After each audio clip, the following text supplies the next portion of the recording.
Hi! Now, I never know how to start these videos. There's a guy who does Game of Thrones videos and he starts off with, hi! But he talks like that the whole video, and I can't maintain that kind of intensity. So, anyways, I have here a reprint, obviously, of X-Men #1, and I want to do a review of X-Men #1. Frankly, because I like comic books, but I don't like a lot of the new stuff out there today. So I want to go back to some of the old stuff that I grew up with. This actually came out before I was born, but since I have a reprint of it, I thought we could take a look at it. Now, I do prefer these older comics over new comics, but these aren't perfect. And I'm certainly aware of the flaws that a lot of these comics have. Now this is from, I'm going to turn pages. If you get motion sickness or nausea from page turning, I'll try to warn you, but I might forget sometimes. I guess I could edit it, but I have a job and a family, and that takes a lot of time. Editing takes a lot of time, so I might just post this as it is. And then here's the page turn, and this is from Marvel Classic Origins. I think this came out in 2005. It's a cool cover. Yeah, Hulk's got a mush mouth. Hulk's mouth. Hulk needs to drink some water. Who's gonna tell Hulk that he spits when he talks?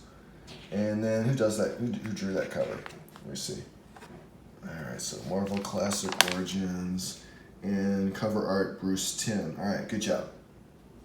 And they didn't get some, well anyways, let's go back to, whoops, might get to that Amazing Fantasy number 15 another time. Alright, so the strangest superheroes of all, it's not the Uncanny X-Men yet, but we'll see where that word comes from a little bit later. Don't miss the fabulous first issue, which if you see it, then you're not missing it. Okay, so here we've got the X-Men in action form, all assaulting Magneto, except for, what is she doing? Was she just dancing, or is she being frail? Okay, like I said, these comics have flaws. And the female superheroes, the superheroines, sometimes in the early issues didn't do all that much.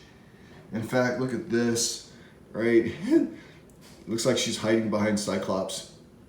All right, and then you've got X-Men versus Magneto, Earth's most powerful supervillain. And I don't care what the movies say, I will always say Magneto. His power is magnetic. It's a magnet. And I know you put an O, you put a vowel after a single consonant at the end of a word, and you changes the vowel in front of the kind, but no one cares about that. Now, come on, this is the one time that people actually are trying to follow a rule of punctuation. You know, if Earth's most powerful supervillain wants to call himself Magneto. All right, anyways, let's go back to the first page, and we introduce everybody, almost everybody on the first page. This is a little bit different from a lot of comic books. I'm going to page turn. You introduce the characters and their powers, but you don't get a bunch of origin stories. So here you get a demonstration of all the powers, and you get a lot of word balloons. So if you're visual and you just want to look at the pictures, you know, Jack Kirby, he always drew interesting pictures, interesting layouts. But then there are also a lot of words involved too. And what? Okay, now this is a training class. What would have happened to him if that had actually worked? If it hadn't worked? You're going to call his parent, well, we killed your kid in the danger room. I don't know what they call it in the first issue. I probably should read this more closely, but it's not exactly a PE class here. And then, all right, now this comic book came out. You can't really sing Frosty the Snowman. I think this came out before the Frosty the Snowman cartoon. But anyways, so then they're gonna, some more demonstration of powers. I'm gonna page turn. Notice it's all male, no female character yet. The Beast. This is Beast before he became furry. And I think big hands, big feet. Probably a joke in there somewhere. But I think kids back then might not have understood. And then, so now they're gonna roughhouse a little bit. And then he can use his mind. And then they stop. He's giving instructions, and then he says here, where is it? You may be interested to learn. At this very moment, I sense a taxi approaching our main gate. Within that vehicle is a new pupil, a most attractive young lady. Now, why would you say it? An instructor should not say it. Just we have a new student coming. You don't introduce the new student as a most attractive young lady to a bunch of teenage guys. Okay, here comes the page turn. So anyways, they're staring out the window. Come on, guys. Even I knew not to do that, and Alright, and then she looks a little robotic, but Jack Kirby didn't draw the most attractive women, so I mean for him that's pretty good. At least he was trying. And then they introduced themselves, and yeah, the Beast. He looks like Alfred E. Newman here. And okay, they're all trying to, what's your power? And so she demonstrates it with her telekinesis. The chair, and then the book. Alright, it seems kind of, but now keep in mind she's going to become Phoenix a little bit later, or years later. Years and years and years later. Wow, he's got a big head. Look at that big forehead. And then, there's some harassment for you in 1962, but then you get your empowerment. And she spins around, and when he learns his lesson, and she straightens up her cap. And then there's the Watcher. Oh wait, that's Professor X. Looks like the Watcher. He spots something. He's hearing another mutant. And then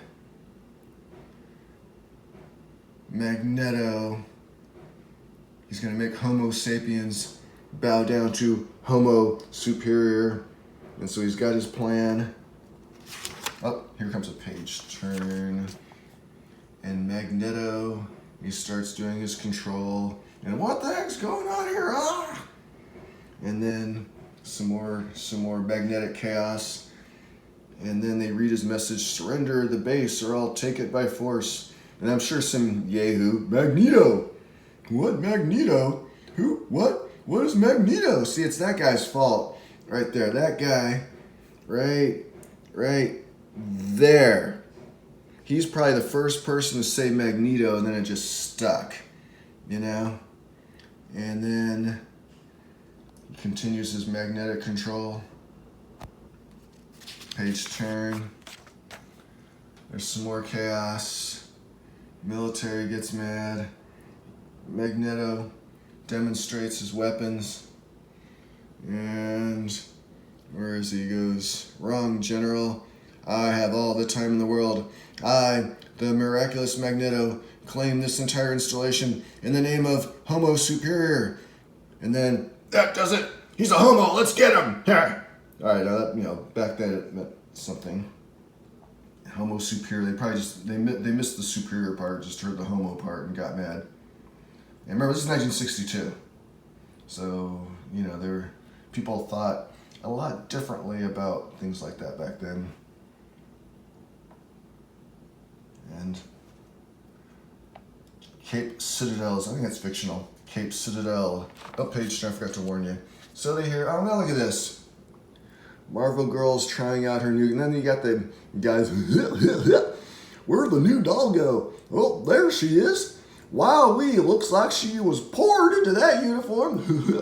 And then, of course, they stumble when she spots them.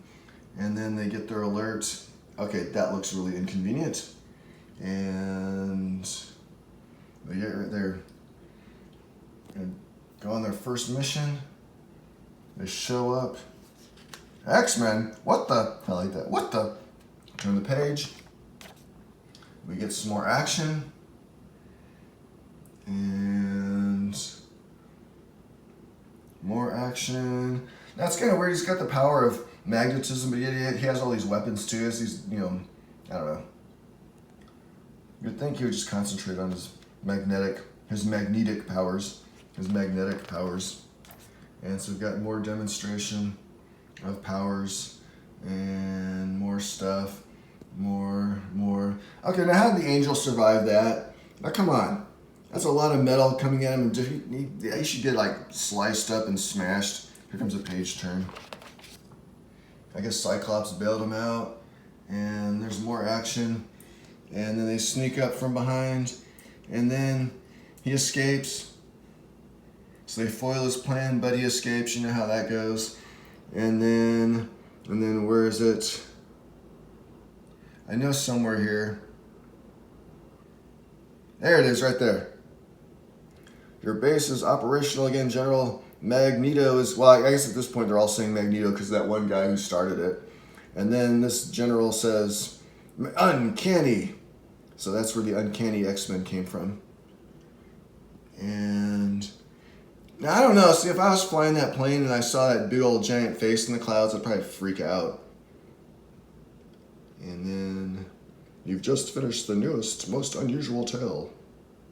Alright, so that's what X-Men #1 looked like. Not perfect. Kind of interesting. And I always like these old comics. Always, especially when Jack Kirby draws them. And that's it for this particular old comic book review. And if you like these videos, I'm going to make more of them. And you can go to my blog, Dysfunctional there. So even though I don't talk much about comic books on that blog, because it doesn't really work. It's such a visual, you can't do a lot of visuals on the blogs. And then, well, you can, but it just doesn't quite seem right. And then I also have a couple books on Amazon. One of them is Crap Is Not a Bad Word. And that's still on Amazon. It's priced relatively cheap. And if you like reading comic books, you probably like reading that book too. So you can check that out. All right, thanks for watching, and I'll see you next time on Old Comic Book Reviews. Old Comic Book Review. I gotta figure out the name of my own videos here.